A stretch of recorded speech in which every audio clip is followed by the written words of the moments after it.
कहानी की शुरुआत में हम एक औरत को देखते हैं जो कि किसी चीज़ से डर के भाग रही होती है। फिर हम उस चीज़ को देखते हैं जो कि ग्लो कर रहा होता है और हवा में उड़ भी रहा होता है और ये सीन यहीं पे कट होता है। उसके बाद हमें मालूम चलता है ये सिर्फ मेट का एक सपना होता है जो कि हाइकिंग करने के लिए जंगल में आई होती है और वो भी अपने हस्बैंड के साथ जिसका नाम जैक होता है। उसके बाद मेट उठती है अपने बिस्तर से और वहाँ पे वो जंगल के अंदर अकेला ही घूमने के लिए चली जाती है। फिर जब वो घूम के आती है जंगल में से तो वो देखती है कि उसका हस्बैंड भी अभी तक उठ चुका था और वो उठ के मैप में देखने लगते हैं कि अगला रूट वो कौन सा लेंगे जिसमें वो आगे की तरफ जा सके। जैक उसे इजी वाले रास्ते से जाने को कहता है लेकिन मेट को ये पसंद नहीं होता और वो हार्ड वाला रास्ता चूज करती है।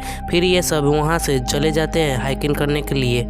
और जब ये लोग जा रहे होते हैं अपने रूट से तभी इनका रूट में बहुत सारे चट्टान वाले रास्ते आ जाते हैं जिसके पार करते समय मेट का गोर फंस जाता है और वो नीचे गिर जाती है जिसके कारण उसे पैर में बहुत ज्यादा चोट आ जाती है। जिसके बाद ये थोड़ा सा आराम करते हैं। उसके बाद मेट का बैग भी जैक उठा लेता है और ये दोनों फिर से चलने लगते हैं और चलते चलते इनको शाम हो जाती है तो ये लोग अपना कैंप लगाने के लिए एक अच्छी सी जगह पर रुक जाते हैं और जैक उसके बाद कैंप लगाने लगता है और मेट अपनी घाव को साफ करने के लिए नदी के किनारे जाने लगती है और बेथ नदी के किनारे चली जाती है अपने घाव को साफ करने के लिए। और वो जब अपने घाव को साफ कर ही रही होती है तभी उसके हाथ में बहुत ज्यादा खून लग जाता है। तभी वो अपने हस्बैंड को बुलाती है और वो देखते हैं कि वहाँ पे एक बियर का लाश पड़ा हुआ होता है जिसका स्किन भी नहीं होता।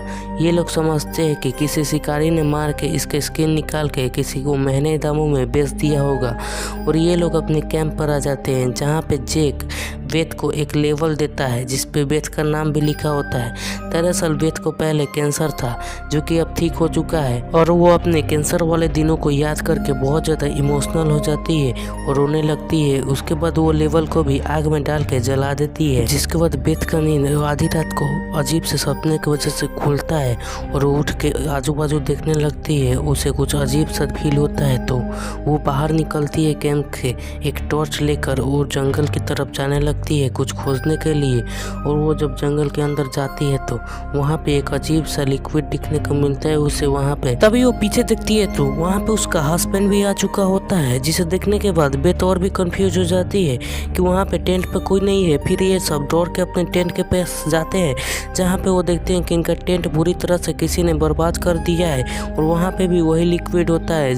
और उसके बाद बेथ के हस्बैंड जैक को वहाँ पे कोई नकली चीज मिलती है जिसे वो अपने पास रख लेता है। उसके बाद ये दोनों को जरूरी सामान उठा के वहाँ से जल्दी भागने लगते हैं। और जब ये जंगल के अंदर भाग रहे होते हैं तो तभी इनके पीछे से कुछ साउंड आता है। जब ये पीछे मुड़ के देखते हैं तो वहाँ पे अजीब सा जीव होता है जो कि हवा में उड़ रहा होता है और ब्लैक कलर का होता है जिसे देखने के बाद जैक बहुत ज्यादा डर जाता है और बेथ को लेकर वहाँ से भागने लगता है। और इन्हें भागते भागते रात से दिन हो जाता है। तभी वहाँ पे जैक का पैर ट्रैप पे फंस जाता है जिसके कारण वो बहुत ज्यादा घायल हो जाता है। लेकिन बेथ किसी तरह से उसके पैर से ट्रैप को निकालती है। फिर बेथ जैक को अपने कंधे पे उठाकर वहां से चलने लगती है लेकिन जैक नीचे गिर जाता है। जिसके बाद बेथ सोचती है कि वो रास्ता खोज के आएगी तब तक जैक वहीं पे पड़ा रहेगा और बेथ वहां से चली जाती है। तभी बेथ जंगल में जा रही होती है उसके पीछे से वही आवाज आता है जो कि गुर्राने का होता है। तभी बेथ बहुत जोर से भागती है वहां से और वो एक खंडर की तरफ पहुंच जाती है जिसके अंदर जाने के बाद वो देखती है कि दीवार पे बहुत सारे इंसानों की स्किन टंगी हुई है जिसे देख के बेथ बहुत ज़्यादा डर जाती है और वहाँ से भागने लगती है। तभी वो राक्षस भी बेथ के पीछे पीछे उसके पीछे आने लगता है। बेथ एक जड़ के नीचे छुप जाती है जहाँ पे एक आदमी का हाथ उसे अपनी तरफ खींचता है और उसके मुंह दाब लेता है ताकि वो हला ना कर सके। जिसके बाद वो आदमी जैक और बेथ को अपनी खुफिया बंकर के अंदर ले जाता है और वो अपना नाम क्विल बताता है। जिसके बाद बेथ जैक का इलाज करती है उसके मलहम पट्टी करती है। जिसके बाद बेथ भी वहाँ पे सो जाती है और जब उसकी आँख खुलती है तो क्विल उसे कहता है कि तुम मेरे साथ रास्ता खोजने में मदद करो। जिसके बाद हम जैक को भी यहाँ से ले जाएंगे और ये दोनों बाहर जाते हैं तो हमें मालूम चलता है कि क्विल के पास एक गन भी है जिससे वो उस जानवर का शिकार शिकार करना चाहता है। जिसके बाद क्विल अपना स्टोरी बताता है कि वो अपनी बेटी के साथ यहाँ पे घूमने आया था, लेकिन वो जानवर ने उसकी बेटी को मार दिया। जिसके बाद मैं उस जानवर का शिकार करना चाहता हूँ। जिसके बाद ये लोग जाने लगते हैं, लेकिन बेथ वहाँ पे भटक जाती है और बहुत ज़्यादा घबरा जाती है। तभी वहाँ पे वो जानवर बेथ पे हमला कर देता है और बेथ वहाँ पे नीचे गिर जाती है और वो जानवर बेथ को मारना ही वाला होता है। तभी वहाँ पे क्विल आके बेथ को बचा लेता है। फिर ये लोग अपने बंकर की तरफ जाने लगते हैं, लेकिन बेथ बहुत ज़्यादा गुस्सा करती है कि क्विल उसे अपने चारे की तरह यूज किया। जिस पे क्विल बोलता है कि मैं उसे मारना चाहता हूँ क्योंकि उसने मेरी बेटी को मारा था। जिसके बाद ये दोनों बंकर के अंदर आ जाते हैं, जहाँ पे बेथ को मालूम चलता है कि जैक की तबीयत बहुत ज़्यादा खराब है क्योंकि जैक को बहुत तेज बुखार हो गया होता है। लेकिन क्विल उसे बताता है कि तुम बीमार हो क्या, क्योंकि वो जानवर बीमारों पर ज़्यादा हमला करता है क्योंकि वो बीमारों पर अपना शिकार बनाता है। जिस पे बेथ बताती है कि मुझे कैंसर था, लेकिन वो कैंसर मुझे फिर से हो गया है। जिस पे क्विल बताता है इसीलिए तुम्हें यहाँ पे आना नहीं चाहिए था। जिसके बाद बेथ क्विल के सो जाने के बाद उसका माचिस चुरा लेती है और वहाँ पे उसे सिगरेट गुफा मिलता है, जिसके अंदर जाने के बाद उसे मालूम चलता है कि यहाँ पे ह्यूमन के बॉडी पार्ट पड़े हुए हैं जो कि शिकार के लिए यूज किए गए हैं। जिससे देखने के बाद वो बहुत ज़्यादा डर जाती है और वहाँ से तुरंत निकल आती है।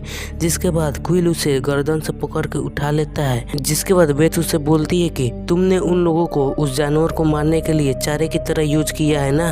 जिस पे क्विल बोलता है हाँ मैं एक राक्षस हूँ, मैंने उनका यूज किया। जिसके बाद क्विल जैक को मारने के लिए आगे बढ़ता है, लेकिन बेथ उसे रोक लेती है क्योंकि बेथ बोलती है कि मुझे चारे की तरह यूज करो, जैक को छोड़ दो। लेकिन क्विल बोलता है कि तुम अभी सही सलामत हो, वैसे भी जैक अभी बच नहीं पाएगा क्योंकि उसका पैर डैमेज है, वो यहाँ से भाग भी नहीं पाएगा। लेकिन बेथ बोलती है कि उस जानवर को मुझ में ज़्यादा इंटरेस्ट है, जैक में नहीं। जिसके बाद क्विल मान जाता है और वो बेथ को अपने साथ ले जाता है जंगल के अंदर और एक जगह पे ले जाने के बाद बेथ को वो नीचे पटक देता है और उसके ऊपर लात रख के उस जानवर को बुलाने लगता है। फिर वो जानवर वहाँ पे आ जाता है और वो जानवर क्विल को पूरी तरह से घेर लेता है अपने अंदर और वहाँ पे वो क्विल को बहुत बुरी तरह से जख्मी भी कर देता है। जिसके बाद क्विल वहाँ से भाग जाता है और फिर बेथ को लेकर वो क्विल एक जगह पे पहुँचता है जहाँ पे एक फांसी का फंदा टंगा होता है। उसके बाद क्विल बेथ को बोलता है कि तुम अपने आप को फांसी लगा लो और बेथ भी ऐसा ही करती है, वो अपने आप को फांसी लगा लेती है। जिसके बाद क्विल उस रस्सी को टाइट कर देता है। जिसके बाद बेथ वहाँ पे लटकने लगती है, लेकिन वो एक लकड़ी के सहारे अभी भी पूरी तरह से नहीं लटकी होती है। जिसके बाद क्विल उस जानवर को बुलाने लगता है। जिसके बाद जैसे ही क्विल बेथ के पास जाता है, बेथ क्विल के गले में वही नुकीली चीज मार देती है, जिसके कारण क्विल बहुत ज़्यादा जख्मी हो जाता है और वहाँ से भाग जाता है। जिसके बाद बेथ भी पूरी तरह से फांसी पर लटक जाती है, लेकिन उसके पास एक चाकू होता है जो कि क्विल से उसने चुरा लिया था। उससे वो रस्सी काटने की कोशिश करती है, लेकिन वो ऐसा नहीं कर पाती। जिसके बाद वो पूरी तरह से लटक जाती है और वहाँ पे वो बेहोश हो जाती है। लेकिन थोड़ी देर में बेथ की रस्सी टूट जाती है और वो नीचे गिर जाती है और हम क्विल को देखते हैं कि वो बहुत ज़्यादा जख्मी नीचे पड़ा होता है। तभी उसे वही जानवर उठा के अपने साथ ले जाता है। तभी बेथ की आँख खुलती है तो वो अभी भी उसी जंगल में होती है। वो वहाँ से भागने की कोशिश करती है, लेकिन वो जानवर उसे पकड़ लेता है और घसीट के उसी खंडर तक ले आता है। तब वो खंडर के अंदर जाती है तो वो देखती है कि वहाँ पे क्विल की लॉकेट पड़ी हुई है, मतलब उस जानवर ने क्विल को भी अभी तक मार दिया था। जिसे देखने के बाद बेथ बहुत ज़्यादा डर जाती है। जिसके बाद वो जानवर बेथ पे हमला करके उसे बेहोश कर देता है और उसकी आँख जब खुलती है तो वो एक टेबल पर होती है, एक गुफा के अंदर। वो यहाँ पे इधर उधर देखती है तो उसे एक चाकू दिखता है, जिसे वो उठा लेती है और वो यहाँ से भागने की कोशिश करती है, लेकिन वो ऐसा नहीं कर पाती। उल्टा वो वहाँ पे वो बहुत ज़्यादा जख्मी हो जाती है। जिसके बाद वो हार मान के उसी टेबल पर लेट जाती है। तभी वो क्रिएचर बेथ के सामने आता है और वो बेथ को मारने लगता है, लेकिन बेथ देखती है कि उसका एक पार्ट ग्लो कर रहा है और बेथ मौका पाके उस चाकू को उसी पार्ट पे मार देती है, जिसके कारण वो क्रिएचर क्रिएचर बेथ को छोड़ देता है और बेथ अलग जाके गिरती है। लेकिन वो बेथ देखती है कि वो क्रिएचर अभी तक नहीं मरा है और वो क्रिएचर बेथ को अपने हाथों से ऊपर टांग देता है, जिसके कारण बेथ अभी कुछ नहीं कर पा रही होती है। तभी बेथ देखती है कि उसका मारा हुआ चाकू अभी भी उसके शरीर में लगा हुआ है और बेथ उस चाकू को निकाल के अमकीबा सटीक निशाने पर मारती है, जिसके कारण वो क्रिएचर मर जाता है। लेकिन हम देखते हैं कि उस क्रिएचर के लाश में से एक और छोटा सा क्रिएचर निकल के बेथ के पास जाने लगता है। लेकिन ये चीज़ बेथ देख लेती है और वो पीछे मुड़ के उस क्रिएचर को मार देती है, जिसके कारण ये क्रिएचर पूरी तरह से मारा जाता है। उसके बाद बेथ जैक को लेने के लिए उसी बंकर में जाती है और फिर ये दोनों वहाँ से सामान लेके अपने सफ़र के लिए चले जाते हैं। ये मूवी यहीं पे समाप्त होती है। तो आपको ये मूवी कैसा लगा कमेंट में बताओ।